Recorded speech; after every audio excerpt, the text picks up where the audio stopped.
Small cap index की down cycle कब खत्म होगी? स्मॉल कैप फंड्स में पिछले 1.5 साल के रिटर्न्स नेगेटिव हैं, बट जैसे वॉरेन बफेट ने कहा है, price volatility is not the risk, permanent loss of capital is. वो समझाना चाहते हैं कि वॉलेटिलिटी से डरना नहीं चाहिए, बल्कि उसमें अपॉर्चुनिटीज देखिए और रिसर्च कीजिए। आज के इस वीडियो में हम एनालाइज करेंगे 5 ऐसी स्मॉल कैप कंपनीज जो अभी अट्रैक्टिव वैल्यूएशंस पे ट्रेड कर रही हैं। लेकिन उससे पहले डेटा के थ्रू स्मॉल कैप के नेचर को समझना जरूरी है। फेज 1 2018 में निफ्टी स्मॉल कैप 250 ने ऑल टाइम हाई बनाया, जिसके बाद फरवरी 2020 तक शार्प फॉल आया और इस दौरान स्मॉल कैप फंड्स ने 40 से 60% नेगेटिव रिटर्न्स दिए। फेज 2 मार्च 2020 से सितंबर 2024 तक एक स्ट्रॉन्ग रैली आई, जहां स्मॉल कैप फंड्स ने 400 से 800% रिटर्न्स जनरेट किए। फेज 3 अब मार्केट कंसोलिडेशन फेज में, जहां स्मॉल कैप्स में पेन दिख रहा है। आइडिया सिंपल है, स्मॉल कैप्स इनहेरेंटली वॉलेटाइल होते हैं, इसलिए इनमें कम से कम 5 साल का होराइजन रखना जरूरी है। अब सीधे अपने वीडियो पे आते हैं। हमारी पहली कंपनी है सांधार टेक्नोलॉजीज। ये कंपनी 2 व्हीलर्स, 4 व्हीलर्स और ऑफ हाईवे व्हीकल्स जैसे कि ट्रैक्टर्स के लिए कंपोनेंट्स बनाती है, जिसमें मेन प्रोडक्ट हैं लॉक्स एंड मिरर्स। एक टिपिकल 2 व्हीलर में लगभग 5 लॉकिंग प्रोडक्ट्स लगते हैं, जैसे कि steering, ignition, fuel cap, seat, tool box और हेलमेट लॉक्स। कंपनी का परफॉर्मेंस लार्जली ऑटो वॉल्यूम्स पे डिपेंडेंट था और प्रोडक्ट सिंपल होने की वजह से प्राइसिंग पावर भी ज्यादा स्ट्रॉन्ग नहीं थी। लेकिन अब कंपनी एक बड़ा और इम्पोर्टेंट बिजनेस पिवट कर रही है। ये हाई वैल्यू प्रोडक्ट्स जैसे कि aluminium die casting, sheet metals और कीलेस स्मार्ट लॉक्स पे शिफ्ट हो रहे हैं। आप इस चार्ट में देख सकते हैं कि कंपनी के ट्रेडिशनल लॉकिंग सेगमेंट का रेवेन्यू शेयर धीरे धीरे कम हो रहा है, जबकि इमर्जिंग सेगमेंट्स शीट मेटल और डाई कास्टिंग्स का शेयर लगातार बढ़ रहा है। अगर वैल्यूएशन देखें तो कंपनी का पी लगभग 16.8x है और ये अपने हिस्टोरिकल मीडियन 22.3x से नीचे ट्रेड कर रहा है। पिछले 3 सालों में कंपनी ने 35% CAGR का प्रॉफिट ग्रोथ डिलीवर किया, जिसके बेसिस पर इसका PEG रेशियो 0.48x आता है, जो करंट वैल्यूएशन को रीजनेबल बनाता है। 9 मंथ एंडेड फाइनेंशियल ईयर 26 के रिजल्ट्स, कंपनी की सेल्स 23.5% बढ़कर 3,545 CR रही। साथ ही इनका EBITDA 26.7% से ग्रो होके 368.13 CR हो गया और EBITDA मार्जिन्स लगभग 10% पे स्टेबल रहे। ग्रोथ आउटलुक देखें तो मैनेजमेंट के 2 की टारगेट्स हैं। अगले 2 सालों में EBITDA मार्जिन को 11% तक इंप्रूव करना, जो अभी 8 से 10% रेंज में है, और कैपिटल एफिशिएंसी बढ़ाते हुए ROCE को 18% तक ले जाना, जो अभी 12% के आसपास है। रिस्क एंड चैलेंजेस देखें तो पहला रिस्क इनका ओवरसीज बिजनेस है, जो टोटल रेवेन्यू का 9% कंट्रीब्यूट करता है। ग्लोबल स्लोडाउन के चलते यूरोपियन सेगमेंट लॉसेस में है, जो ओवरऑल प्रॉफिटेबिलिटी पे प्रेशर डाल रहा है। साथ ही पिछले कुछ टाइम से कंपनी का रिसीवेबल टर्नओवर और इन्वेंट्री टर्नओवर भी घट रहा है, जिससे कैश कन्वर्जन साइकिल पे प्रेशर पड़ता है। अब दूसरी कंपनी पे आते हैं। सोचिए, हर एक इलेक्ट्रिक मोटर, ट्रैक्टर, ट्रेन और विंड टर्बाइन के अंदर एक कॉमन चीज क्या होती है? वो चीज है एक छोटा सा मेटल का टुकड़ा, जिसे कहते हैं लैमिनेशन। और इंडिया में इसको कौन बनाता है? ये कंपनी है पित्ती इंजीनियरिंग, इंडिया की largest electrical steel lamination manufacturer. सिर्फ इतना ही नहीं, अब ये कंपनी मशीन कास्टिंग्स भी बनाती है, यानी कि हैवी मेटल पार्ट्स जो ट्रेन्स और टर्बाइंस में लगते हैं। कंपनी के कस्टमर बेस में सीमेंस, ABB, टाटा, भेल, कैटरपिलर, सुसलॉन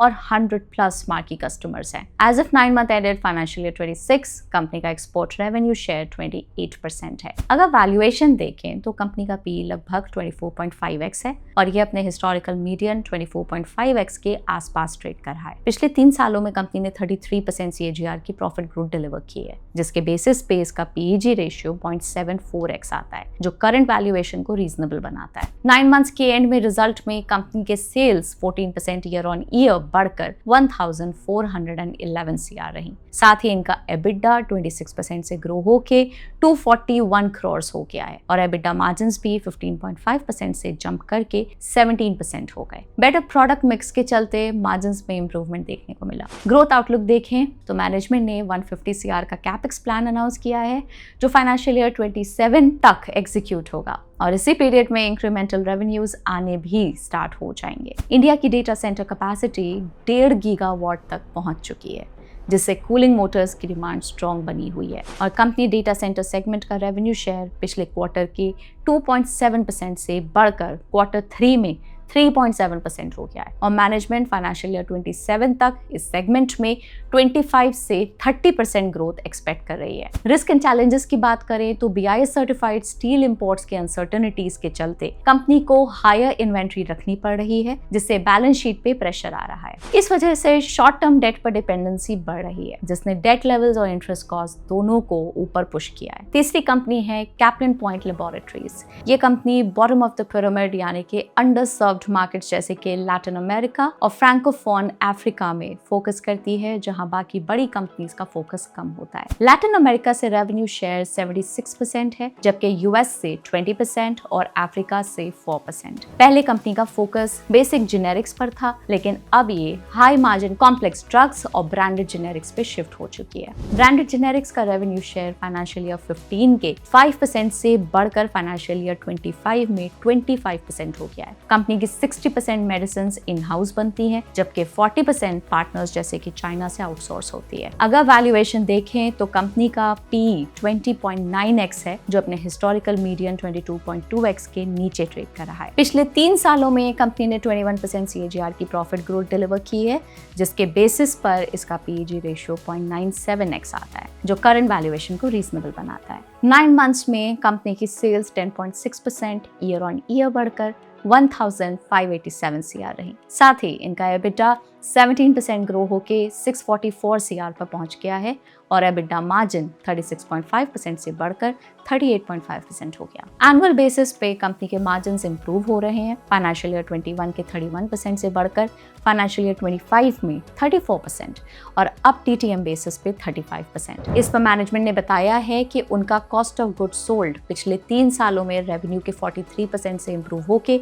अब 39% पे आ गया है। ग्रोथ आउटलुक देखें तो पहला बड़ा टारगेट ये है कि अगले 2 से 3 सालों में चिले इनका टॉप 5 मार्केट्स में शामिल हो जाएगा, जहां से एनुअल रेवेन्यू 10 से 15 मिलियन डॉलर्स आने का एस्टिमेट है। तीसरा, अगले 12 महीनों में कंपनी 12 से 13 नई मेडिसिन और रेडी इंजेक्शन प्रोडक्ट्स डेवलप करके अप्रूवल के लिए फाइल करने का टारगेट कर रही है, जिससे फाइनेंशियल ईयर 28 तक इनके लॉन्चेस स्टार्ट हो सकें। रिस्क एंड चैलेंजेस देखें तो मैनेजमेंट ने ऑन कॉल में बताया कि oncology API facility Q1 of financial year 27 से डिले होकर Q3 ऑफ फाइनेंशियल ईयर 27 तक चली गई, मेनली तमिलनाडु में इंजीनियरिंग टैलेंट रिटेंशन इश्यूज की वजह से। ऐसे एग्जीक्यूशन रिस्क बने रहते हैं। कंपनी अभी लगभग 40% कैपेसिटी चाइना से आने वाले APIs पे डिपेंडेंट है, जिससे जियोपॉलिटिकल टेंशंस के चलते सप्लाई और कॉस्ट पर रिस्क बन सकता है। फोर्थ कंपनी है इंटरआर्क बिल्डिंग सॉल्यूशंस। एक सिंपल एग्जांपल से शुरू करते हैं। जैसे आजकल लोग रेडीमेड फर्नीचर खरीदते हैं, जिसे घर लाकर सिर्फ असेंबल करना होता है, बिल्कुल वैसे ही इंटरआर्क फैक्ट्री में ही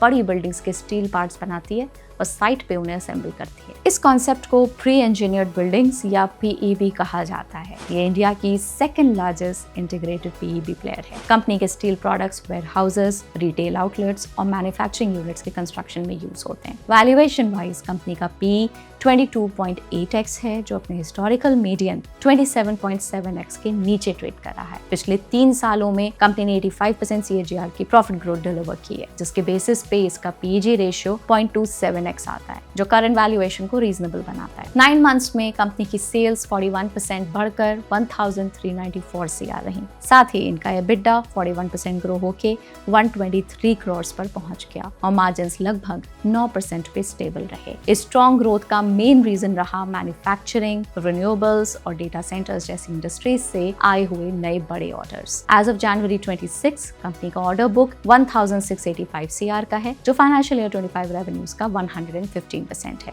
ग्रोथ आउटलुक की बात करें तो उन्होंने फाइनेंशियल ईयर 26 के लिए अपना रेवेन्यू टारगेट 1900 CR रखा है। साथ ही फाइनेंशियल ईयर 28 तक कंपनी 2500 करोड़ का रेवेन्यू अचीव करना चाहती है। मतलब फाइनेंशियल ईयर 25 से 28 तक लगभग 20% CAGR। इन्वेस्टर्स को इस गाइडेंस को क्लोजली ट्रैक करना चाहिए। इस ग्रोथ को सपोर्ट करने के लिए कंपनी अग्रेसिवली कैपेसिटी एक्सपैंड कर रही है। करंट 1.6 लाख टन से बढ़ाकर फाइनेंशियल ईयर 27-28 तक 3 लाख टन का टारगेट है। कंपनी के लिए बड़ा रिस्क ये है कि डिमांड क्लाइंट्स के कैपेक्स और इकोनॉमिक साइकिल पर डिपेंड करती है। साथ ही रॉ मटेरियल प्राइसेस बढ़ने पर कंपनी हमेशा कॉस्ट पास नहीं कर पाती, जिससे मार्जिन्स में वॉलेटिलिटी आ सकती है। और फिफ्थ कंपनी है Venus pipes and tubes.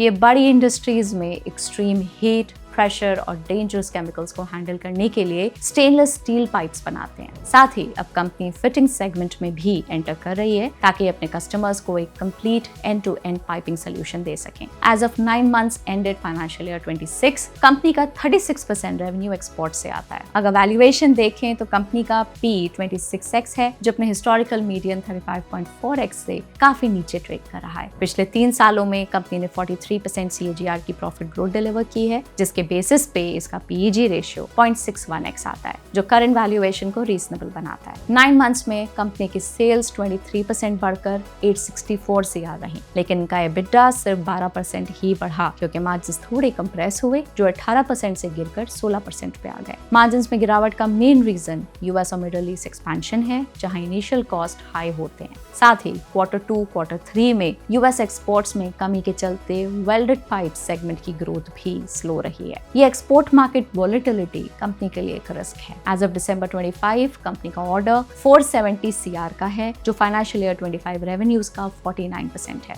Growth outlook की बात करें तो मैनेजमेंट ने गाइड किया है कि फाइनेंशियल ईयर 27 में कंपनी 20% से ज्यादा की रेवेन्यू ग्रोथ टारगेट कर रही है। साथ ही नई फिटिंग्स और वैल्यू एडेड वेल्डेड पाइप्स की कैपेसिटी कंप्लीटली लाइव होने पर मैनेजमेंट उस अकेले सेगमेंट से पीक यूटिलाइजेशन पे 350 करोड़ की एनुअल रेवेन्यू एक्सपेक्ट कर रही है। रिस्क एंड चैलेंजेस देखें तो कंपनी का ऑपरेटिंग साइकिल बढ़ गया है क्योंकि इन्वेंट्री होल्डिंग 143 डेज से बढ़कर 196 डेज हो गई है, जो वर्किंग कैपिटल और लिक्विडिटी पे प्रेशर डालता है। इस वजह से कैश रियलाइजेशन भी पिछले कुछ सालों में वॉलेटाइल रहा है। तो टेक अवे सिंपल है, स्मॉल कैप्स एक high risk high return category है, जहां फंडामेंटल्स, ग्रोथ ड्राइवर्स और रिस्क को क्लियरली इवैल्यूएट करना इंपॉर्टेंट है। इनमें से आपका फेवरेट स्टॉक कौन सा है और इनके अलावा कौन सी fundamentally strong small cap companies आपके रेडार पे हैं, कमेंट्स में जरूर बताएं। हम आपको याद दिला दें, वीडियो सिर्फ एजुकेशनल पर्पस के लिए है, इसे किसी भी तरह की कोई रिकमेंडेशन या फाइनेंशियल एडवाइस ना समझें। इन्वेस्ट करने से पहले अपनी खुद की रिसर्च जरूर करें। मिलते हैं आपसे अगले वीडियो में। Bye bye.